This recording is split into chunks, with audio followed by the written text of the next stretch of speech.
नमस्कार, एक बार फिर से आपका स्वागत है। जैसा कि आप जानते हैं हमारी एक्सरसाइज चल रही है डिफरेंशियल इक्वेशन।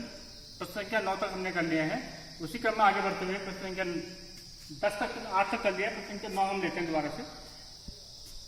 तो प्रश्न क्या है आप देखेंगे ध्यान से, y dx plus x log y by x dy minus 2x dy बराबर 0। तो जो आपका पहला काम जो होगा उसमें dy बाई dx के रूप में आपको इक्वेशन अगर लिख दें तो उससे आपको बहुत आसानी होगी सॉल्व करने से पहले। तो हम कोशिश करते हैं कि पहले इसको dy बाई dx इसका निकाला जाए। तो देखेंगे dy और dy दोनों जो है यहाँ पर कॉमन है, तो हम इसको कॉमन ले लेते हैं। y dx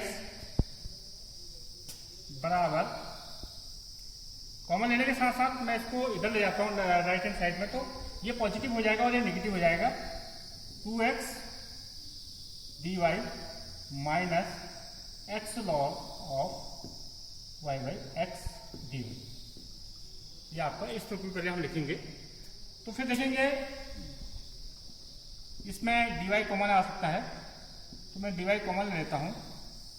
2x minus x log of y by x आपका ये आ गया। तो अब देखिए थोड़ा सा इजी लग रहा है आपको, मैं dy बाई dx के रूप में लिख लेते हैं। तो ये पार्ट नीचे आ जाएगा, y के नीचे आ जाएगा और ये अलग हो जाएगा।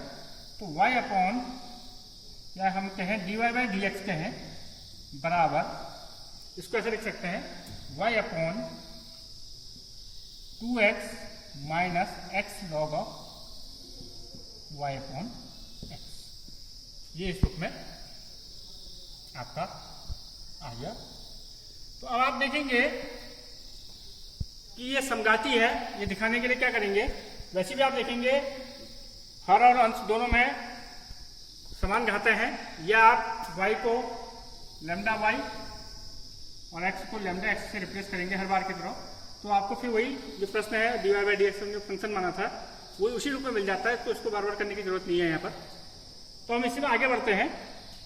आगे बढ़ने के लिए इसको सॉल्यूशन के लिए y बराबर vx रखते हैं, आपको याद होगा। तो जब y बराबर vx रख देते हैं तो dy बाई dx का मान जो आ रहा है आपका v plus x d v by d x. इन दो स्टेप्स को आप एग्जामों में बिल्कुल याद करके ले जाएंगे ताकि आपका समय भी बचेगा और आसानी से आप उसको हल भी कर सकते हैं। और बार बार उसमें दिखाने की जरूरत नहीं है कि आप इसका डिफरेंशिएशन ये होता है।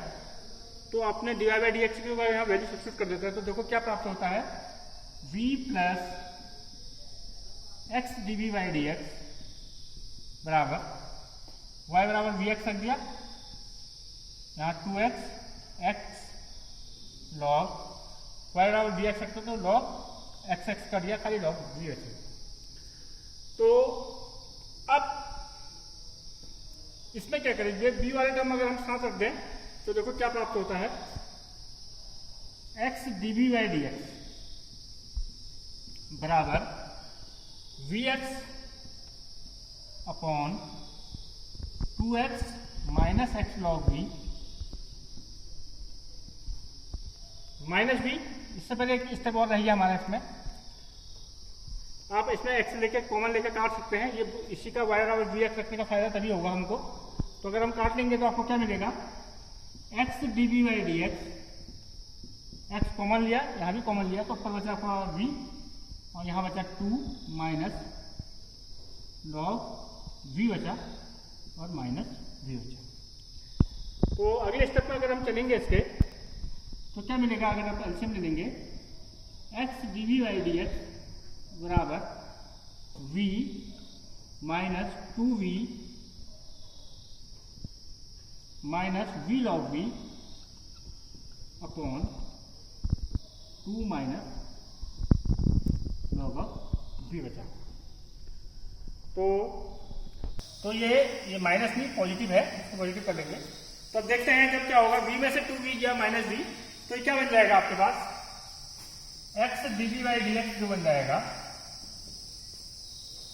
v minus 2v minus v हुआ, minus v plus v log v upon 2 minus log of v बचा। तो इसमें करने से पहले अगर हम इसको थोड़ा सा सिंप्लीफाई करके देखें भिन्न को पलट दें तो आपको इक्वेशन मिल सकता है dx upon x d v. बहुत इंपॉर्टेंट स्टेप होगा किसी भी इसको सॉल्व करने के लिए। तो इसको अगर हम पलट दें 2 minus log v upon minus v plus v log v आपका प्राप्त होगा। तो अगर मैं इसी स्टेप में आगे ना लिखते हुए इसको dv को यहां ले जाऊं तो कोई हर्ज नहीं है। तो यह dx अपॉन एक्स बराबर 2 minus log v minus v plus v log v आपका आया।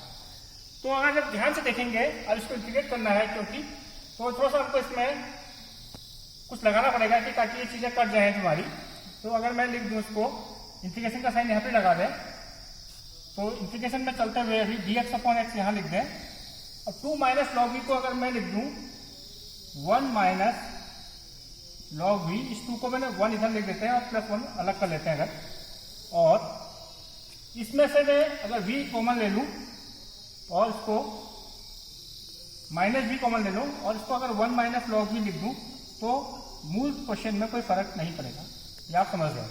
मैंने v कॉमन ले लिया और माइनस v कॉमन ले लिया, ये 1 माइनस लॉग वी बन गया। तो ये दो पार्ट में पार्शियल फ्रैक्शन में टूट जाएगा दो अलग अलग हिस्सों में। तो अगर देखते हैं इसको इंटीग्रेट फिर करेंगे dx अपॉन एक्स, तो ये अपॉन ये खाली 1 आ जाएगा। तो ये आ जाएगा इंटीग्रेशन के लिए बचेगा minus of 1 by v d v और यहां पर बचेगा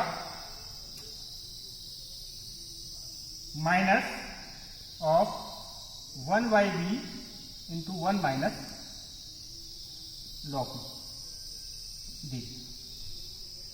तो अगर इसमें ये स्टेप को भी फिर समझ लेंगे हम। अब इसमें एक स्टेप और चलते हैं ताकि आपको इंटीग्रेशन करते समय परेशानी ना हो। इसको minus 1 by v d v रहने देते हैं।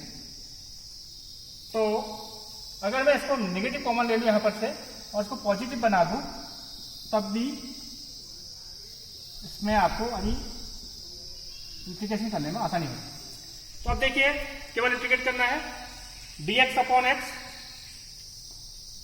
आप जानते हैं log x और प्लस के साथ क्वेश्चन में यहाँ x की साइड जोड़ दे रहा हूं log c। यहां पर माइनस 1 बाई वी का log mod of v plus, अब देखिए यहां पर log v माइनस 1 को t माना जाएगा, इतने पार्ट को t माना जाए तो इसका differentiation 1 by v d v d t आ जाएगा। तो इसका जो इंटीग्रेशन आ जाएगा log mod log v minus 1 आ जाएगा। इस समझेंगे आप, उसको खुद से करके देखेंगे। तो अब इस नेगेटिव वाले पार्ट को अगर मैं यहां ले आऊं और सारे log x लिख दूं तो देख लेते हैं log of x plus log of c plus log of v बराबर, ब्रैकेट पे नीचे ध्यान रखेंगे log v माइनस 1 एक साथ है तो log mod log of v minus 1 एक साथ है। तो अब देखेंगे log abc, आप देखते जानते हैं log abc क्या होता है, log a plus log b plus log c log abc बन जाएगा। तो हम इसको cxvb की लिख सकते हैं और यहां पर log v माइनस 1 ये आपका वाला पार्ट है। तो अब अगर हम यहां वैल्यू रख दें log v माइनस 1 है, इसको देखेंगे आप तो देखेंगे यहां से अगर हम log कैंसिल कर सकते हैं दोनों ओर तो क्या बन जाएगा cxv बराबर log v माइनस 1। तो क्या आपको v वापस रखना है, v बराबर आप रख सकते हैं y बाई एक्स। तो आपके पास क्या आ जाएगा cx v की जगह y बाई एक्स आ गया बराबर log ऑफ v की जगह यहाँ पर फिर से y बाई एक्स आ गया माइनस 1। तो देखेंगे cy बराबर log y by x minus 1 आ जाएगा। तो माइनस 1 को हम इधर देख सकते हैं तो थोड़ा दिखने में अच्छा लगेगा log of y by x. तो इससे ज्यादा सॉल्यूशन इसका नहीं होगा। तो आपने देखा है प्रश्न में बहुत लंबा प्रश्न है और हर स्टेप को आपको ध्यान से करना है। आशा है समझ में आया होगा। Thank you.